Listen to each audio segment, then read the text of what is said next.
Roy, if you'd update us first of all on the fitness issues, John Walters in particular, is he okay? John trained today, yeah.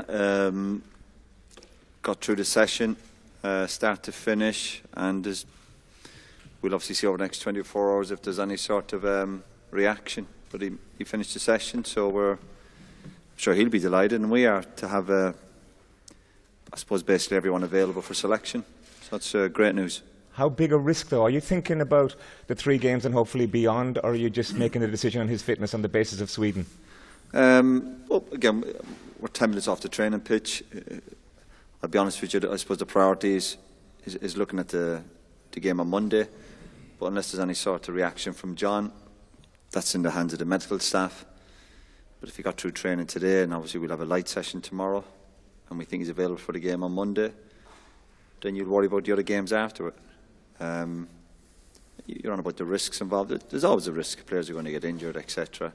But we're just pleased that he managed to get through the session, and it was a decent enough session for him. It's not as if he just walked around and had a little bit of possession. He joined in the full session, and not just John, but obviously we'd worries the last 1 or 2 days about other people. No reaction to Robbie Keane or Robbie Brady's injury. So to have all the players available for selection is obviously good news for the manager.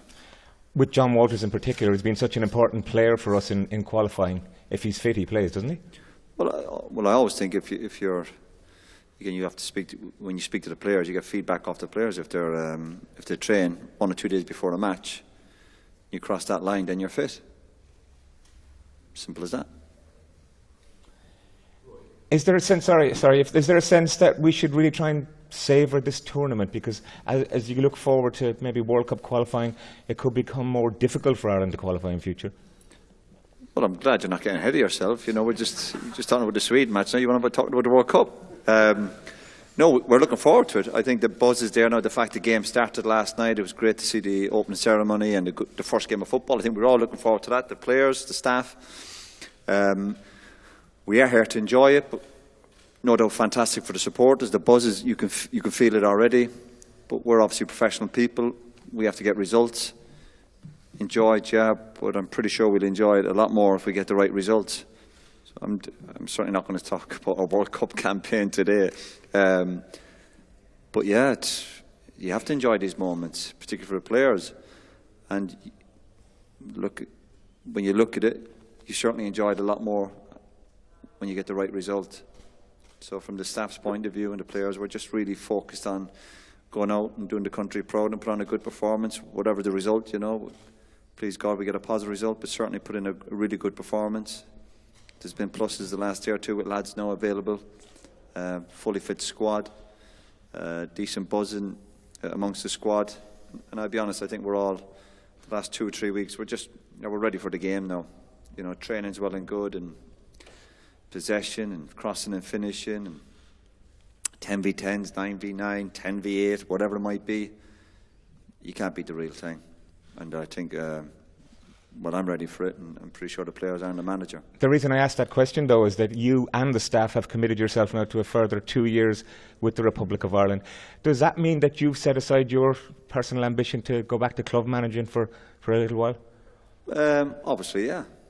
If I said all along, obviously I had to wait to see what the manager's plans were.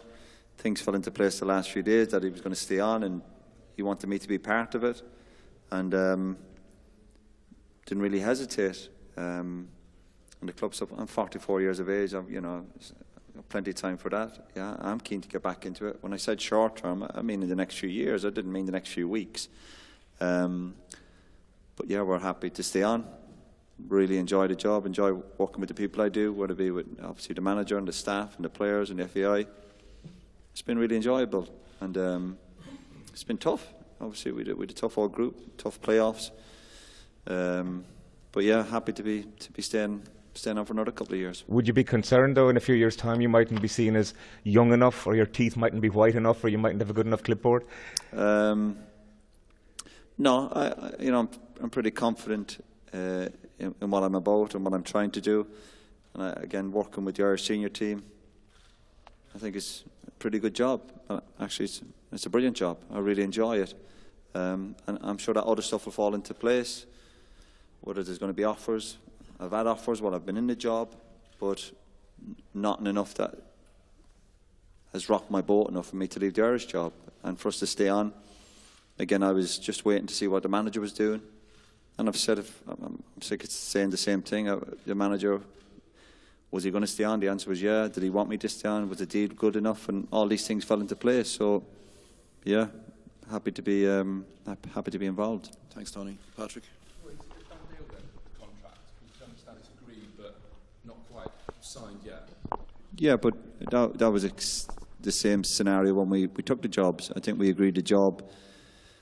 I think we were away. We had some sort of talks, and then I think, finalised when I was away. I was in Spain, I think, doing a Sociedad game against United. So, yeah, well, it's agreed. I'm not sure what you're worried about. What do you make of the facilities then? Versailles itself, stadium here? Fantastic. Team hotel? Absolutely brilliant. Credit to everyone, the setup here, the training pitch, the facilities, the hotel, the location where we are. We really couldn't ask for any more. It's been fantastic, and so far the welcome we've had, just even in where we're staying, the staff, the food, the training ground here, it's been fantastic. Absolutely, we're delighted, and even with our own staff in the background, the FAI have done brilliant. No doubt lessons have been learned. So it's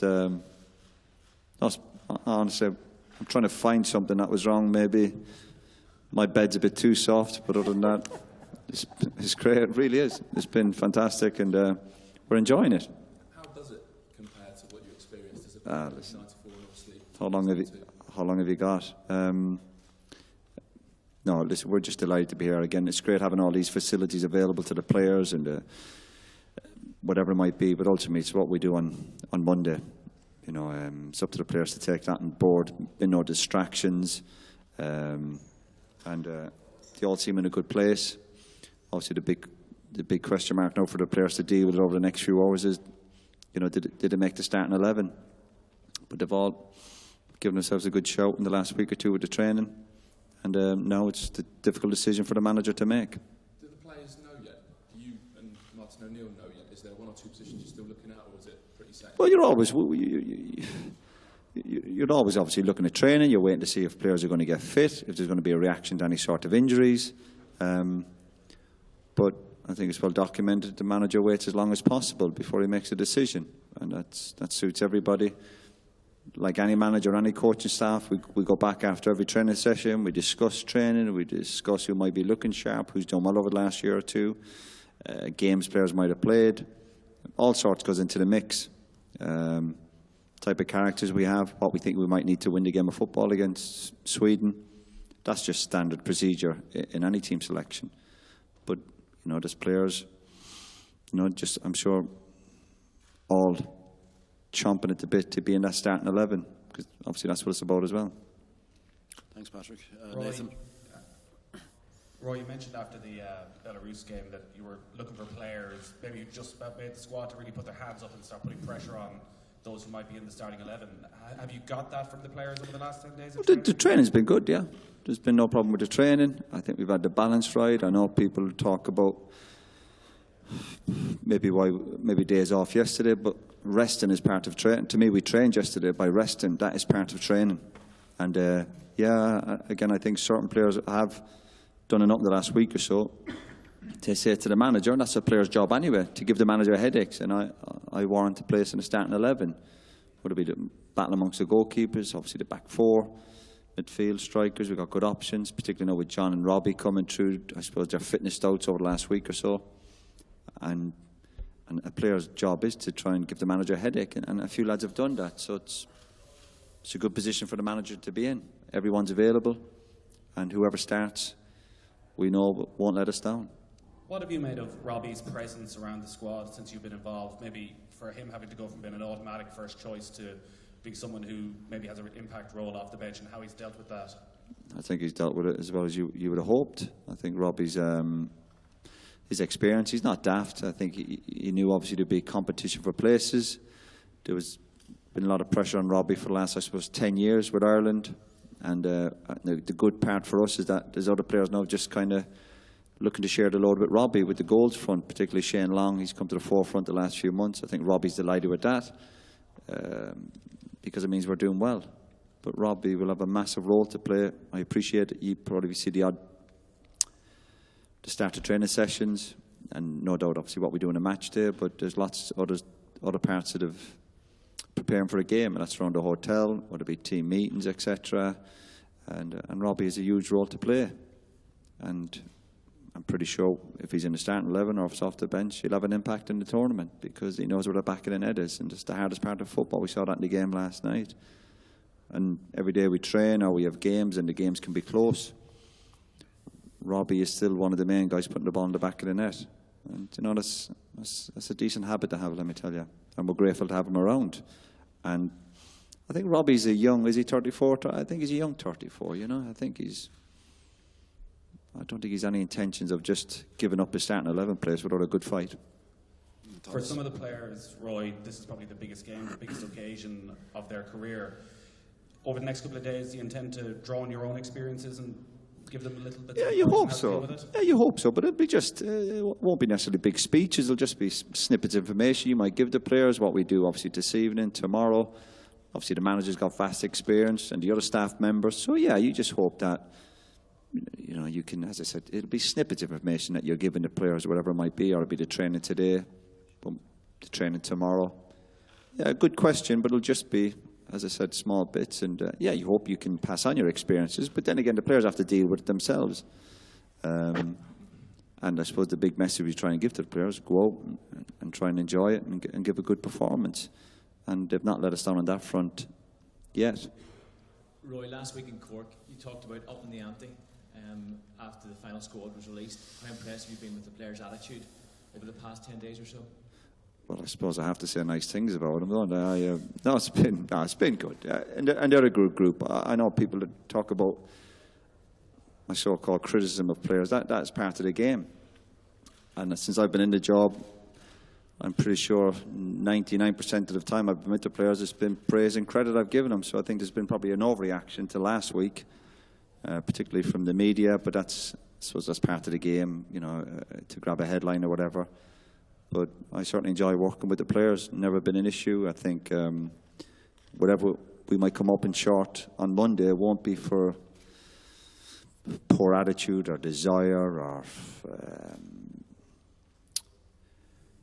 determination. You speak to any of the players. What I enjoy, what I've noticed when I hear them speaking to the media or if we're having chats amongst each other, their desire, their passion to do well for the country. Obviously, we need quality. We need someone to produce maybe a bit of magic like somebody did last night. That's the big question mark. But don't doubt what this group of players will bring to the party on Monday. And I said it to you last week, if any of the teams are going to get a result against us, they're going to know they're in for a very, very tough game. People keep saying we're in a tough group. We know that. But the other teams will know that they're in for a tough game against Ireland. And that's what you want. There obviously will be so much focus towards Ibrahimovic, but what are the other main strengths you feel from the Swedish side? Well, they're vastly experienced. The stuff even yourselves, vastly experienced, big physical, strong team. They know their jobs. They're well drilled.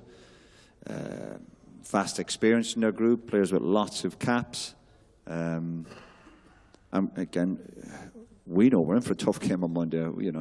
That's what Sweden do. A lot of the Scandinavian teams do. Physically, very, very strong. Set players will play a big part in it. And they're a good team. Saw them live a few times. Obviously seen their players at club level. They're a very, very good team. Roy, if Walters doesn't make it on Monday, what are you and Martin thinking in terms of backup plan? Well, there's plenty of options there. That's why you obviously have a squad of 23 players, right? Yeah. Murphy, Keane, Long. There's McLean split up through the middle. No, we've got good options. I think that's why UEFA let you bring 23 players, that there will be, players, whether it be injuries or suspensions throughout the course of the tournament, but we've got good options. And if John, or whatever, there's any sort of reaction to John in the next 24 hours, we'll deal with it. That's what sport's about. But we're just glad he was able to get through the session. We know what type of lad he is. But you have to get ready for any sort of mishaps along the way.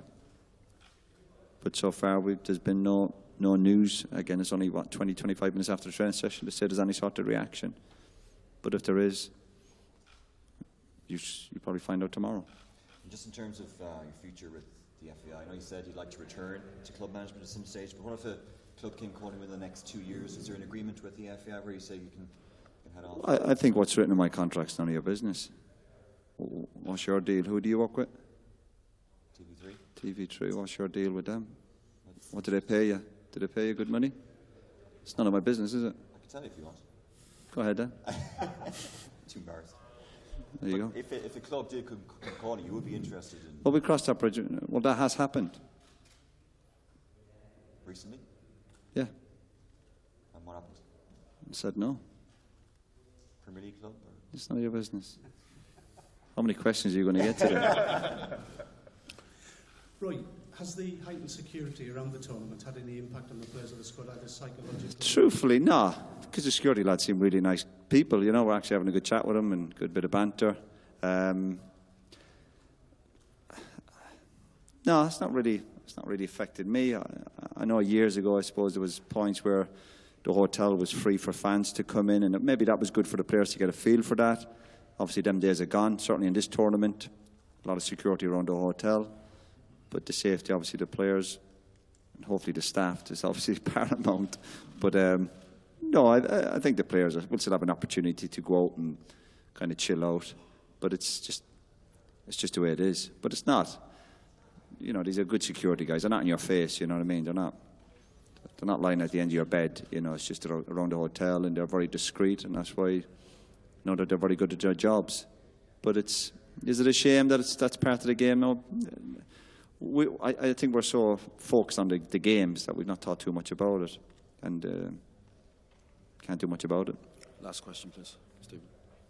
Roy, No, you spoke last week and previously about the 2012 campaign and how the opening game, the defeat, it was just too much of something to come back from for the rest of the group qualifying. This opening game is potentially the most winnable of the 3 games. Is there a risk of taking too conservative an approach to, because it's the opening game and because nobody wants to lose that first game? Well, our intention is to go and try and win the game. We'll see how things pan out. I don't think as a group we're certainly not looking going, well, Sweden's going to be a more winnable game than the other 2. Far from it. You know, you have to have the belief, but again, it's easier said than done. You know, you look at Ireland and there's the 6 games they played in European Championship. I think it's 1 win, 1 draw, 4 defeats, 3 goals scored, 11 conceded. So we know it's going to be tough, but we believe if we're at it and we perform as well as we can, we've got a good chance of getting a result against Sweden. But our intention is not focusing on the other games or, well, if we can beat Sweden. I think that was a mistake Ireland done in the last campaign. I think everyone had almost guaranteed they were going to win the first game and then maybe nick a draw somewhere along. You can't think that way. You can't think that way. And we also know if we play well, we've got a chance. But if we're not quite at it, there's every chance we're going to get beaten. Last question. Roy, Shane Duffy's been very impressive when he has played for Ireland. Only 3 caps, but he looks a lot more experienced. Have you, Martin, seen enough from him where he'd be ready for this stage? Yeah, I think so. I think so. Sometimes you have to throw young players in. That's part of football. Again, when you look at his short career so far, the fact is he's gone out and he's played games regularly at club level. That was a huge boost for him, I think, over the last year or 2, going to Blackburn and playing. And the fact he's had opportunity with the senior team. No doubt if you get a chance to speak to him, he seems to be enjoying it. Big, strong boy, got lots and lots to learn about the game, far from the finished article. But he's given himself a chance. You know, a few months ago, probably would have been touch and go whether he was going to make the squad. But what we hope, he's impressed everybody with his training, in the games he's played. On top of getting the squad, I think he's got a great chance of making the starting 11. So he's been a big plus the last few months. And we're delighted to have him involved. And he's very good, obviously, in both boxes, you know, which is pretty important for a centre half, you know. Thank you very much.